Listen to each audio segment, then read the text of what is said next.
From animals to edible fuel to Orlando Bloom. Dude, this is intense! Here are 50 things you probably didn't know about Formula E. Formula E was conceived in a Parisian restaurant in 2011. Founder and CEO Alejandro Agag jotted the original concept for the championship on a napkin during a dinner with FIA President Jean Todt, and the all-electric racing series was born. In August 2014, a month before the championship's first race, Formula E conducted a secret noise test with Lucas Di Grassi behind the wheel of a demo car in Battersea Park, London. Di Grassi drove around the would-be racetrack at 4 a.m. to prove that a Formula E race wouldn't be disruptive to local residents. Sure enough, the test went completely unnoticed. This slightly blurry photo is the only proof that it ever took place. Ever heard of DRAYSON Racing? They were a would-be Formula E team who were confirmed to race in Season 1 until they withdrew their entry just 3 months before the first race in Beijing. Their place was taken by Trulli GP.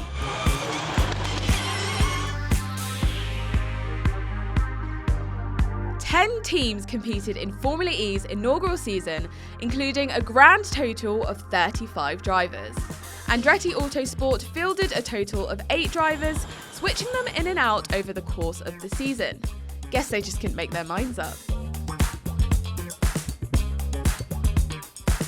The FE School Series was a support series that ran during Formula E's first season and allowed teams of school children aged 11 to 16 to design and race their own electric cars. Disappointingly, I never got to have a go. The Battersea Park Children's Zoo was located in the middle of the London circuit back in Season 1. In order to ensure the local monkeys weren't distressed by the torque frequencies of the cars, the organisers spent the months leading up to the race playing out Formula E car recordings whenever it was feeding or playtime to train a Pavlovian response in our furry friends. When the race weekend came along, the plan paid off and the monkeys were unfazed. That is, until a TV helicopter accidentally buzzed the zoo and monkey panic ensued.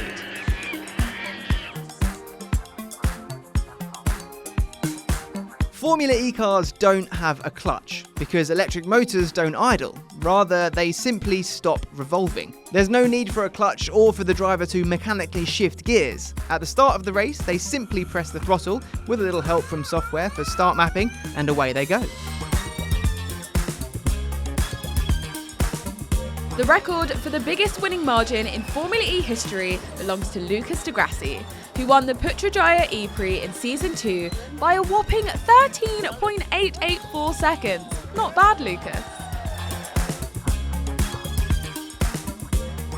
And the record for the smallest winning margin in Formula E history belongs to Jerome D'Ambrosio in the Mexico City E-Prix in Season 2, who narrowly squeezed over the line a tiny 0.106 seconds ahead of Sebastian Buemi. Lucas Di Grassi won on the track, but was disqualified post-race for a technical infringement. So if you don't want to count that, then the record goes to Maximilian Günther, who beat Robin Freins to victory in the third race in Berlin in Season 6 by just 0.128 seconds. And neither of those margins were brought about by a late safety car bunching up the pack. They really were that close. Former Nissan Edam's driver Oliver Rowland will move to Mahindra next season, but it won't be the first time he's driven for the Indian outfit. In Season 2, Nick Heidfeld injured his hand brushing with the wall in Malaysia, so Rowland was dropped in as his replacement for the following round in Punta del Este. It would be 3 years before he'd race in Formula E again, and this time he was here to stay. In Season 3, Sebastian Buemi won every race in which he scored points. His season included 6 wins, 2 finishes outside the points, 2 disqualifications, and 2 missed races due to other commitments. It was only enough for second in the championship though, despite scoring 3 times more wins than the eventual champion, Lucas Di Grassi.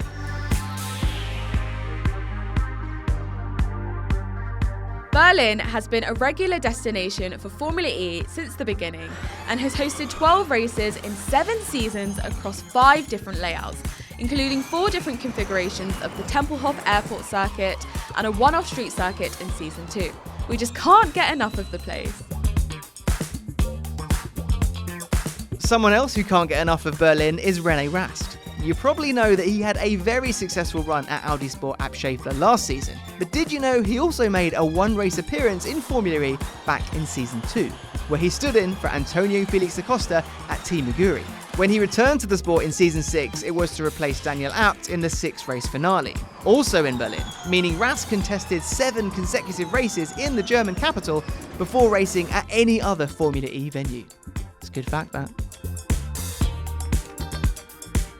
The record for the biggest pole position margin was set by Sebastian Buemi at the Season 2 finale in London, whose super pole lap was 0.915 seconds faster than his teammate Nico Prost. No wonder he took the championship that weekend. Good luck.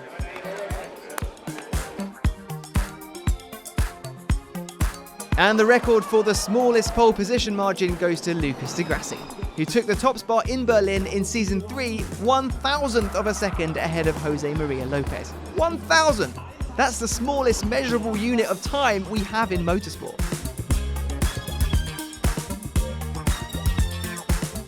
The Season 2 championship came down to the last race and was ultimately decided by the fastest race lap. The 2 championship contenders, equal on points, crashed into each other at turn 1. With no chance to earn a decent finishing position, they exchanged fastest laps in an effort to earn the 2 extra points that would clinch the title. It was Sebastian Buemi who took the honours. Lucas di Grassi would have to wait till next year. Between Season 2 and Season 3, Formula E cars' energy regeneration efficiency saw a massive 50% improvement, thanks to a major battery tech upgrade. In 2016, Lucas di Grassi drove a Formula E car on an ice cap in order to raise awareness of the warmest year on record and the amount of sea ice breaking away from the Arctic, reaching historic new levels. There have been some big names in the motorsport world who have tested Formula E cars over the years, including Formula 1 race winners Heinz-Harald Frentzen, Esteban Ocon and Robert Kubica, Le Mans legend Emmanuel Pirot and reigning IndyCar champion Alex Pello. The youngest driver to start a Formula E race was 20-year-old Matthew Brabham, and the oldest was 44-year-old Jacques Villeneuve. Strangely, they started only 2 races each. Prior to the Berlin E-Prix in Season 3, championship contender Lucas di Grassi fractured his tibia taking part in a charity football match at Stamford Bridge. He somehow managed to finish on the podium in both races of the Berlin doubleheader despite the injury, earning himself points that would prove crucial in the hunt for his first Formula E championship. However, Chelsea Football Club decided not to sign him. Oh well. Oliver Turvey holds the record for the most race starts without a win, at 66. His best result was second place at the Mexico City E-Prix in Season 4. Keep at it, Ollie.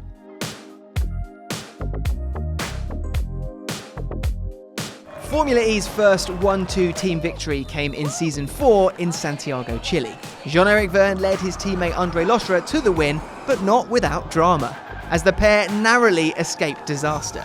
Meanwhile, an internet and radio outage in the paddock meant the team couldn't even speak to their drivers while it was all kicking off. I wonder if they would have listened. Hey, are you waking up or what? André Lotterer and Jean-Eric Vergne are keen photographers. They each have their own photography-focused Instagram page to showcase their hobby. And they're not half bad. Energy regeneration is not automatic in Formula E. When braking or coasting off throttle, the driver must hold a paddle on the steering wheel to put energy back into the battery and extend the car's range. Regular use of the regen paddle is key to driving an efficient and successful race. You may have seen him battling orcs and pirates, but did you know that Orlando Bloom once crashed a Formula E car in Marrakesh? Maybe stick to acting, Orlando. At least I was going for it. I wasn't just a passenger, I was definitely driving the car. Following the 1955 Le Mans disaster, motor racing was banned in Switzerland. That was until 2018, when Formula E held the first motor race on Swiss soil in 64 years. A Formula E car has been driven underwater, sort of. To celebrate the launch of the Gen 2 car, the new machine took to a service road in the Channel Tunnel, the underground railway that runs beneath the English Channel connecting France and the UK. A fitting introduction to Formula E's new era. Not including some wet practice and qualifying sessions, and a little drizzle in races from time to time, Formula E didn't have a truly wet race until Paris in Season 5. That's 52 mostly dry races in a row before the wet weather curse was broken. And the result was a chaotic chase to the flag full of incidents and drama. Robin Frijns ultimately triumphed, taking his maiden win in the French capital. Sam Bird remains the only driver to have won a race in every season of Formula E. But he is yet to win a championship. We still believe in you, Sam. Formula E has raced in 18 different countries across 5 continents, making it a truly global motorsport.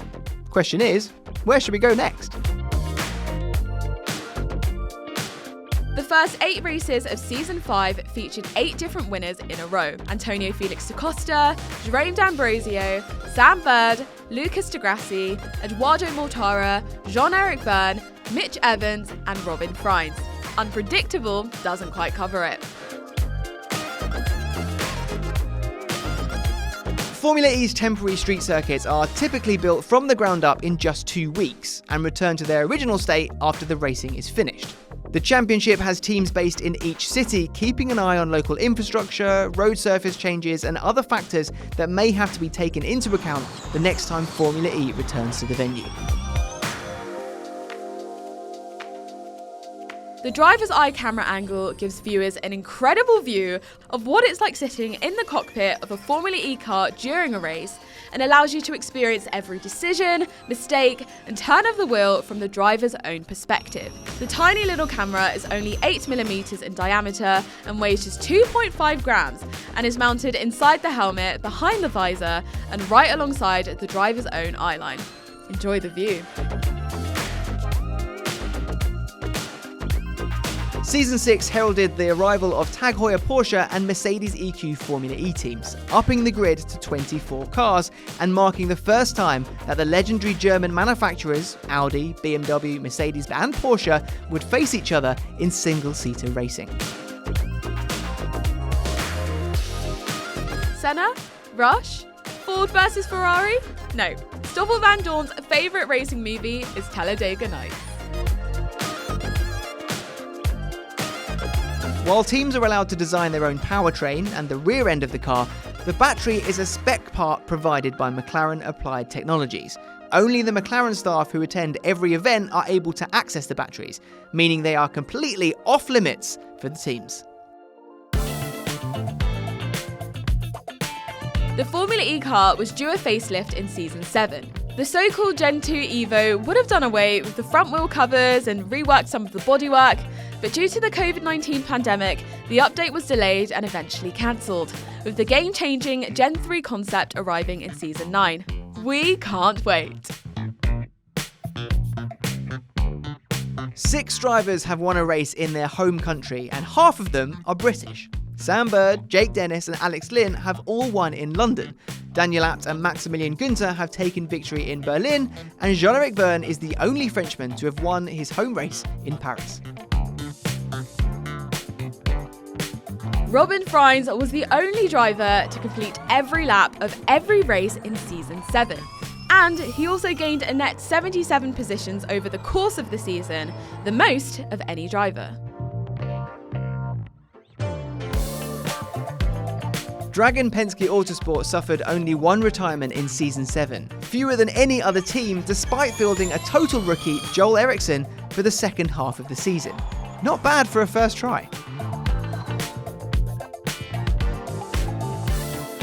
Alex Lynn holds the record for the most race starts before his first win. He completed a 39-race winless streak before his maiden victory in London in Season 7. Persistence makes perfect. Yeah, he's running off. Alan McNish has surprisingly good cardio.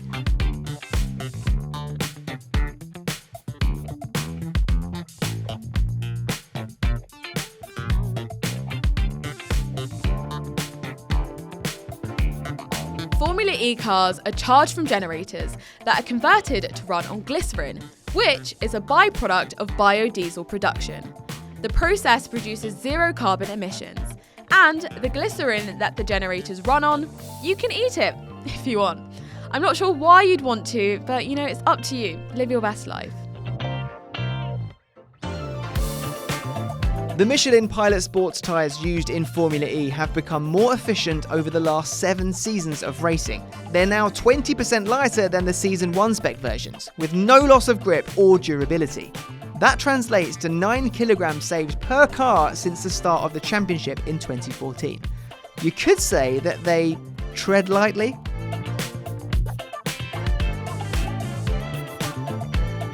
Only 2 drivers have started all 84 Formula E races so far: Briton Sam Bird and Brazilian Lucas de Grassi. Thanks for sticking around, guys. In the Season 7 finale in Berlin, Eduardo Mortara was involved in a start line collision with Mitch Evans. Mortara's Rocket Venturi car suffered a 26G impact when it made contact with a stationary Jaguar.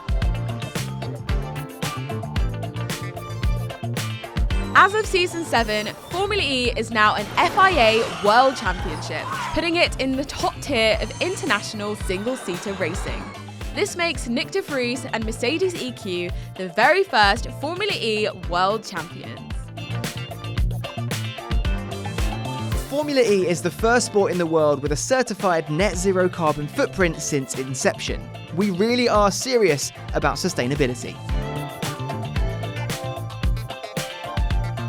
Formula E has an exclusivity deal in place with the FIA to ensure that it remains the only single-seater, all-electric championship until at least 2039. So there's plenty more wheel-to-wheel action to come. So there you go, 50 little-known facts about Formula E. How many did you already know? Did any of them blow your mind? And did we miss any good ones? Let us know in the comments and don't forget to subscribe for more Formula E videos.